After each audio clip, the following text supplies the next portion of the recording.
This is a TortureCast series recap, a podcast by and for fans of the San Francisco Giants. We are die-hard Giants fans. We listen to the TortureCast scream, "Let's go Giants" with me. We are proud to be from the city. Scream, "Let's go Giants" with me. We are proud to be from the city. Hey everyone, and welcome to TortureCast. This is another in our mini-sodes that we're going to be bringing you this season as series recaps when we can't get together and do a full podcast. When we can get together to do a full podcast, we'll review series in that way, but Willie, Chad, and I have decided this season to rotate and go solo, recapping episodes that all three of us are not able to get to. Chad had the first series against the Yankees, so I guess you could say he drew the short straw because, hey, they got swept in that opening series and looked like crap against the Yankees. So if you haven't listened to that, Chad posted that last week. And then we did have a full podcast that came out last Thursday, recapping the Padres series and looking ahead to some action. And some of that action is this 4-game series that the Giants just wrapped with the Mets at home on Easter Sunday. The Giants won the first game of the series, but lost the last 3 games by a combined score of 24-5. Not ideal. Some of the ugly numbers after 10 games, the Giants are 3-7 and 1-6 at home. They've scored 26 runs in those 10 games. 5th worst in franchise history after 10 games. 2.6 runs a game, not good. And that franchise history goes all the way back to New York. Rafael Devers homered in the first game of the series, but that is their only home run in 7 home games this season. So things aren't getting off to too hot of a start at Oracle Park this year, but in game 1 of the series, Tony Vitello did get his first win as a Giants manager, his first home win, I should say, as a Giants manager. And there were lots of fun things to talk about. So let's enjoy the first game of the series, talk about that for a little bit, and then we'll check in on what went wrong in the rest of the series. In game 1, the Giants were facing left-handed pitcher David Peterson. And the Giants, as you may recall, are not the best against left-handed pitching. In fact, in 2025, their .214 batting average and .631 OPS were dead last in baseball against all left-handed pitching. And we kind of expected to see more of the same this season, but the Giants did surprise us by scoring 7 runs in that first game. And it was a lot of fun to watch. There were a lot of little fun stories that came out of this. They did fall behind early. Robbie Ray struggled with his command at times, although he did end up pitching 5 1/3, 3 hits, 2 runs, 3 walks, 7 strikeouts. So that was still pretty good. And it was nice to see the Giants bounce back. After falling behind 1-0 in the top of the first, they scored 3 in the bottom of the first to take a lead that they would never relinquish. Arias tripled, Chapman doubled, Lee drove in somebody on an error, throwing error by the Mets, and they were off and running. At least that's what we thought. But, they did add on, so it was pretty good to see. In the bottom of the third, they loaded the bases, and you thought, wow, they could crack this thing wide open. Jung-Hoo Lee then hit a sacrifice fly, and Ramos scored. Bader came up next with first and third, and he hit a sacrifice fly to score a rise and to make it a 5-2 ball game. And you really thought that the Giants had a chance to put up a huge crooked number that inning, but we'll take the sac flies. Those are good baseball plays, productive outs, things you like to see. And it was mainly because the Giants attacked early against left-handed pitcher David Peterson. They didn't try to do too much. They just put the ball in play. They met the pitches where they were. And in 5 1/3 inning, they had 9 hits against the guy. They walked twice and scored 6 runs. So I'd say that was pretty well done against the lefty. And it was good to see the Giants offense come to life a little bit. The really, really fun part of it was young rookie Daniel Susac got his first major league start, and in his first major league at-bat, he got a base hit. In fact, Daniel Susac went 3 for 3 with a walk, reaching base all 4 times in his first ever major league start. He got in a couple games earlier this season, but he hadn't gotten a plate appearance yet. And in his first 4 plate appearances as a Giant, he went 3 for 3 with a walk. That's pretty darn impressive. And if you watch the game, there was a huge clan of Susaks in the crowd because he is local from Roseville. And if you remember, his older brother was a Giant quite a few years back. And his older brother and fiance and parents and other family members, brothers, sisters, cousins, were also at the game. And it was great to see the crowd shot of that crew celebrating every time Susak delivered a hit. And the best part was that a little bit of a viral video you might have seen on Twitter, Reddit, Facebook, TikTok, Instagram, wherever you get your social media. After the third hit, the family was just cheering wildly. And Susak's brother, I believe it was, not Andrew, but another brother, was holding one of his children, so Daniel's nephew. And the kid just kept getting bounced. He's like 3 years old, and the kid was getting bounced up and down. And he started crying. His face got all red. He started turning sideways until mom realized what was happening and grabbed the young man out of her husband's hands. And it really was just a fun, cute moment. I feel kind of like I'm going to hell for laughing at a little kid crying. But for one night, even though the kid was crying, it was all sunshine and roses. It was a lot of fun to watch, a lot of fun to see the reactions. You always hope for young players to come in and contribute right away. Susak looked absolutely professional at the plate. He looked like he'd been in the league for years. He did a great job behind the plate as well. In fact, winning a challenge at one point with a nice little smirk on his face afterwards. You could tell he was having fun out there. And the Giants as well were having fun. Winning breeds fun. We all know that. Casey Schmidt, just a note, also went 3 for 3 in the game with one walk. And those are the 8 and 9 hitters. And so here's another little fascinating little quirk about this game. Susak and Schmidt, the 8-9 hitters, both went 3 for 3 and reached base 4 times. None of them scored a run. Willie Adames didn't get a hit from the leadoff spot. Jung-Hoo Lee and Harrison Bader also didn't have a hit in this game, but they both contributed with sacrifice flies. So it's kind of a little weird quirk. The leadoff guy doesn't get any hits. The bottom 2 in your order get 6 hits and are on base 8 times, yet none of them really contribute to the runs that went across the board to win the game. I thought that was fun. It's not something I'm sure we see very often in this game. And when it comes to Daniel Susak, he was interviewed after the game on the post-game show by Kylan Mills and Sean Estes of NBC Sports Bay Area. And as he's standing there, Willie Adames hit them with the Gatorade shower. You may remember last year, Willie was a big proponent of the Gatorade shower and nailing the player of the game or the guy who's getting interviewed. This one was even more hysterical because they did not see him coming at all. And not only did Adames soak Susak, he nailed Estes and Kylan Mills in the same breath. And the splash of Gatorade went all over Kylan's computer, knocked her notes everywhere. It was a very, very fun moment as Sean Estes' earpiece was given out. They were trying to mop up everything. And Susak was just standing there grinning from ear to ear, obviously soaking it up, enjoying himself. After the game, Tony Vitello, because it was his first win at home as the Giants manager, got a little celebration from the players. And everybody was just in good spirits. It felt like the Giants may be back. It was really, really fun to watch. The biggest move in this game that I saw from new manager Tony Vitello was in the top of the 6th inning when he took Ray out, he brought in Ryan Walker with 1 out. And we had discussed previously on the last pod about the closer role. And you may remember Willie pointed out that he thinks it is an open competition. And I wasn't too sure. Chad, I'm not really sure where he came down. But I thought all signs point to Walker because the first time the Giants had a save opportunity in San Diego, that's who they turned to. And, of course, he was shaky and he gave up a homer and a 3-0 game became 3-2.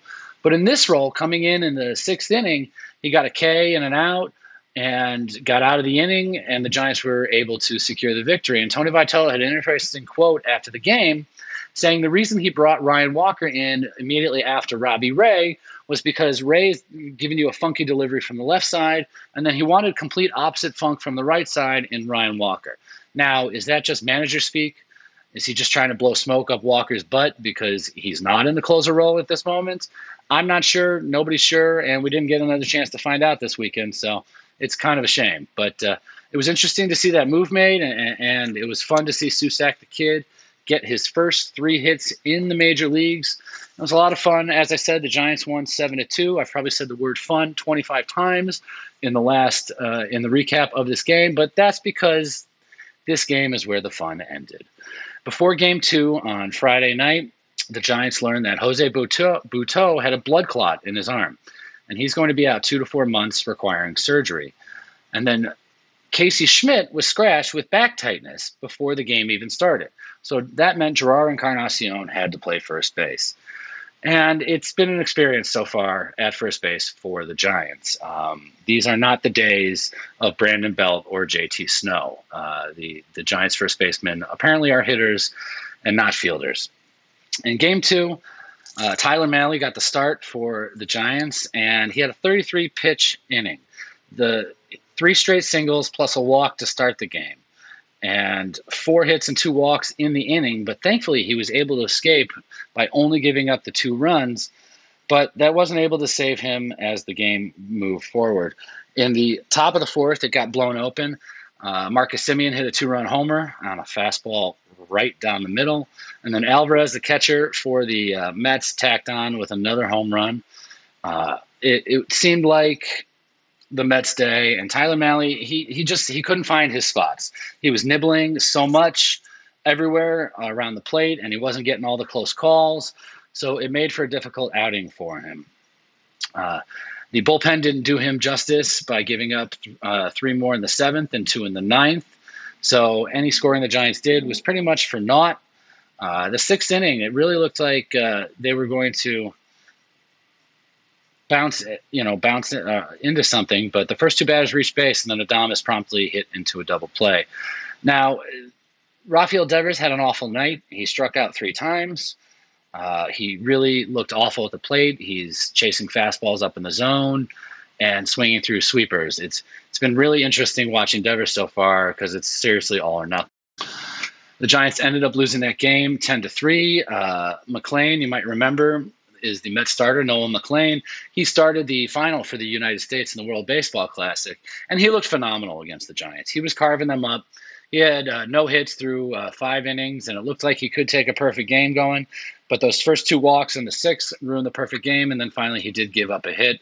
So the shining bright point out of the Friday night game, the first Orange Friday of the season, the Giants didn't get no hits. And when you take solace in not getting no hits, you know it hasn't been a good day. So we're going to kind of move on from that one. 10-3, first time the Giants have given up double digits this season. And so you were hoping they would bounce back. There was a Saturday night. They were debuting their Gigantes jerseys that they're going to be wearing all season long, the black jerseys on Saturdays. But unfortunately, the Giants were not able to overcome death by 1,000 paper cuts and lost Game 3 9-0 on Saturday. Landon Roop, coming off a great start in San Diego, where he looked like a front end of the rotation guy, really had his ground ball pitch working. Like, you can't really fault Roop for how the Giants lost, because in the top of the 2nd inning, he did give up a double and then walk somebody. But then there was an Adames error. Then there was a Chapman error. And then there was just a fielder's choice that drove in a run. And Loop had 5 Ks through 2 innings. But he was getting ground balls that should have been converted into outs, and they just weren't getting done. And the Giants themselves couldn't get an offense going. They had the leadoff man on in every inning for the first 3 innings, and that guy never came around to score. In fact, Matt Chapman was able to reach by an error and get to second base in the 2nd inning to lead off, and that was the last time the Giants got a runner to second base in the entire game. That's just ugly. Like I said, it was death of 1,000 paper cuts. The Mets' Clay Holmes pitched 7 innings and shutout ball. It was really just kind of a shit show from beginning to end. It was still kind of a close game when Barucki entered later on in the game in the 5th inning, and then Tyrone Taylor took him deep for a 3-run homer on a 2-strike count, and it became an 8-0 Mets game. And I have here in my notes, at that point, I wrote game over. But let's be honest, 8-0, you pretty much knew the game was over at that time. The only fun thing to come out of this game was Christian Koss became the first position player to pitch for the Giants this season. And I only say it's fun because there's some quirky stats that come out of this as well. Koss has an inning pitched before even getting an at-bat this season. And I don't know the last time that's happened or if it's ever happened for a position player. And that does bring to mind the discussion of the Giants bench and how it's all right-handed and how Tony V hasn't been using the bench as much as he could. But that's something we'll say for a full-length pod after this. The Giants had 3 errors in the game. It was ugly. Christian Koss, like I said, the one highlight, he threw 9 pitches, got 2 flyouts and a ground out. In his career, Christian Koss has now thrown 4 innings. He's never let up a run. Maybe he should be the closer? Anyway, the Saturday night game did not make for a fun Saturday night. There's that word fun again, and it's a shame to see them lose that game. To Easter Sunday, and it was a beautiful day. Shot to the ballpark, watching at home. It looked like an absolute gorgeous day at Oracle Park. And so you hope the team on the field would reflect that and have a wonderful, fun day. And for a brief moment, it looked like they might. But they did end up falling to the Mets 5-2 on Easter Sunday in the 4th game of the series. There were some good moments.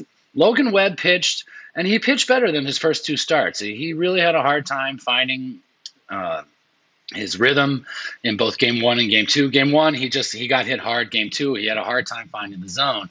In this, his 3rd start of the season, he didn't have as hard of a time finding the zone. And what was kind of impressive to see is last year Logan Webb led the National League in strikeouts. And it was the first time he'd ever led in strikeouts. But on this day, he had his ground ball pitch working. It was kind of vintage Logan Webb. He had 12 ground outs in 7 innings. He did give up 7 hits, but only 1 run, 1 walk, and he struck out 3. So as I'm saying, the ground outs the Ks kind of turned into ground outs. And so it was a pretty good outing for Logan, and I'm sure he felt good because he left the game in line for the victory. He gave up 1 run in the 2nd, but the Giants were able to put together 2 runs in the bottom of the 6th when Matt Chapman doubled to drive in Patrick Bailey, who had singled, and then Devers singled to drive in Matt Chapman. And it gave the Giants that 2-1 lead after 6 innings. So when Webb came out to pitch the top of the 7th, there was wonder how the leash is Tony V going to give him. And he had a decent amount of leash because he was only in the high 60s for his pitch count at that point. But the 7th inning did get a little dicey, and he ended up walking a guy, giving up a hit, and the bases got loaded. And I don't know. In years past, I think Bob Melvin would have gone out there and got him. But I appreciate Tony Vitello did not. He let Logan worm his way out of the jam, and he did by getting yet another ground ball to end the inning from Francisco Lindor. I'm sure facing Lindor at the bases loaded was not the position he wanted to be in, but that's how he ended up. And Webb did leave the game with a win. He put the Giants in position. It was a quality start. And we thought, hey, here we go. Maybe, just maybe, the Giants can pull out a victory. Well, in the bottom of the 7th, we had a little bit of excitement. Gerard Encarnacion had a soft ground ball towards the pitcher, and as he was running towards first base, the throw went wide. The umpires, though, called Gerard Encarnacion out for not running in the runner's lane. Those two lines going down the first base that runners are supposed to stay in for the last 45 feet of running to the base. Gerard clearly was running on the grass. And so he was in the way. He was in violation of the runner's lane. Now, whether or not discussion of the runner's lane is, whether or not the rule is correct, like in the eyes of most, that's what the rule is. And the umpires ruled that Encarnacion obstructed the throw, even though it didn't hit him. It flew past him and flew past the first baseman. But they ruled that Encarnacion impeded the play, and therefore he was out. And Giants manager Tony Vitello earned his first ejection as a major league umpire. He came out to argue the ball didn't hit him. He didn't appreciate the fact that he was still called out, even though he truly didn't interfere with it. But the umpires weren't having it. And, let's be honest. Tony's, he's struggling a little bit. He's probably frustrated with the way the club is and felt like the team needed to light a spark. I found it kind of odd, though, that was the hill he wanted to die on, considering they were leading at that moment. It wasn't like the Giants were down 2-1 and desperately needed the base runner. Granted, they were up 2-1, and you do want the base runners. It's insurance at that point. But to see him get thrown out in that situation, it was kind of, a little surprising. And he said after the game, he went on another one of his long tangents. That's another thing. Tony Vitello loves to talk, and it's tough to parse his answer after these long tangents. He brought up instances in 2 different college games that he was the coach in where they lost games on similar plays. just a little editorializing here. Tony, we need to hear less about your college days and more about what's going on in the current Major League Baseball season. It's not that he doesn't have good stories from those days, but we don't need to reference them when discussing plays that happen for the Giants or in the Giants games. Just a thought. As you heard on our last show, my advice for Tony is you need to shut the F up a little bit, and he apparently hasn't gotten that memo yet. But it was nice to see him have the fire. I have a feeling Tony V might get tossed from a few games this season. We've all seen the fire and the passion that he works with when he is out there. And so he seems like a guy who's going to get a little hot-headed. And I'm pretty sure we did not see that in the last couple seasons with Bob Melvin, so I appreciate that. So Tony V did earn his first ejection of the season, and the Giants went down in order in that 7th inning. And then in the top of the 8th inning, Jace Tingler, the acting manager, with I'm sure coordination with Tony V, brought in Keaton Winn, and it looks like Winn is supposed to be the hold guy, the guy in the 8th inning, bridging the gap to the closer. And he gave up a one-out double to Polanco, then a single to Robert Jr., and after those 3 batters, he was out. And Jace Tingler decided to bring in Eric Miller, a lefty, to face a lefty who had 3 hits in the game already. But the Mets were like, we don't care that this guy had 3 hits. We're going to pinch hit Luis Torrens for Jared Young. And Luis Torrens promptly came through for the Mets, doubled on a line drive to right field, and Taylor and Robert Jr. scored to give the Mets a 3-2 lead. Now, it continued after that. Mark Vientos singled on a ground ball to drive in Torrens, and then Marcus Semien doubled on a ball to left field to drive in Vientos. So a 2-1 Giants lead quickly evaporated in the top of the 8th to become a 5-2 deficit and eventually a 5-2 loss. They had 5 hits in a row with 1 out in the 8th between Winn and Miller. And, it was pointed out, I'm going to give Jeff Young some credit on Twitter here. Everybody's getting tryouts. And, what you want to see is your relievers in these high leverage situations, not, bringing them in. And like Keaton Winn pitched Saturday night in a game they were losing 9-0. If that guy's going to be your hold, your middle relief guy, then you probably don't want to pitch him the night before in a game that's kind of meaningless at that point. So I'm not sure what the manager's doing there. I did not get the chance to ask him the question, obviously, because I was not there. But it just added to a frustrating day all around, and Giants fans went home unhappy on Easter Sunday after a beautiful day at the ballpark. And that wraps up the Giants-Mets series, 4 games at Oracle. They now start a series. The Philadelphia Phillies are coming to town for 3 games at Oracle starting on Monday. There'll be 2 night games and then a day game. Willie is going to be attending the day game. So if we don't do a full pod, you can look for Willie to be doing a series recap of some sort from that series. We did talk about seeing if he can get the vibe of Giants fans. And if this continues, the vibe of Giants fans is going to be the vibe that you're hearing from me. It's frustrating. It's hard to watch. They just don't look like a serious team at times. A very, very great example is today in the 9th inning of a 5-2 game. Matt Chapman led off with a single. Chapman was the only guy who really did anything at the plate today. And then he got thrown out stealing.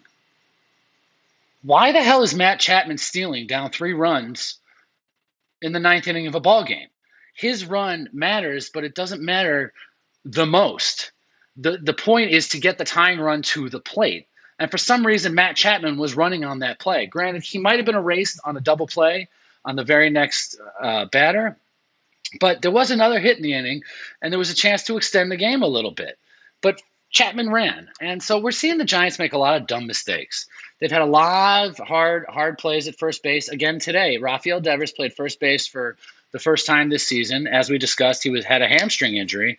And if the guy can run like he's been running, how come he can't play first base? It's been a mystery to us. Well, he's not the best fielding first baseman either today. Chapman made a beautiful play, and Devers couldn't scoop the throw, and it really helped the floodgates for the Mets in that game. And we have just not seen any good first baseman play. Casey Schmidt still out with the back tightness. He did not play. And of one note in this series, Juan Soto of the Mets left the game after the first inning in Game 2. So the one game Soto played the entire game, the Giants won. Every other game, the Giants couldn't win. And they got beat by guys like Bo Bichette, the catcher Vientos had a great series as well. The catcher, I'm trying to remember his name right now, as you can hear me scrambling through my notes probably. Alvarez, that's his name, sorry. The Mets catcher Alvarez had a great series. I believe he hit 3 home runs in the series. So it was just ugly all around. And Easter Sunday became a disappointment for the Giants. So I want to thank you for listening to the Mets-Giants series recap. Once again, the Giants sit at 3-7, 1-6 at home, with the Phillies coming in for 3. You can follow me on Twitter at 2outhits with the number 2. You can follow Chad at ChadK21. And you can follow TortureCast, the whole crew, at TortureCast. We are also on Facebook, where we drop everything. And you can email us anytime at torturecast@gmail.com. And I do encourage you, if you have any thoughts, any notes, what you think of these little mini-sodes that we're doing solo. We'd love to hear some feedback from the audience. We love you guys. We wouldn't be doing this for so long if we didn't have the audience for it. And clearly, we just love Giants baseball and want to keep doing this as long as we can. So putting a new little twist on, I'd love to hear some feedback from you, either on the Facebook page or email us at torturecast@gmail.com. Let us know what you think of these little mini-sodes. And thank you for tuning in. We appreciate it. We'll see you after the Phillies series. Boom. We walk down Embarcadero, a tall can and a glove, on our way to the very best place to cheer on the team we love. The San Francisco Giants play today, so pack a bag, everybody say hey. A splash hit into the bay, hey, win or lose, gonna see our boys play. This could be our year, the year we finally win it all. Can't beat LA in full Giants gear. When we win, we sing Tony Bennett's song. The San Francisco Giants play today, so pack a bag, everybody say hey. A splash hit into the bay, win or lose, gonna see our boys play.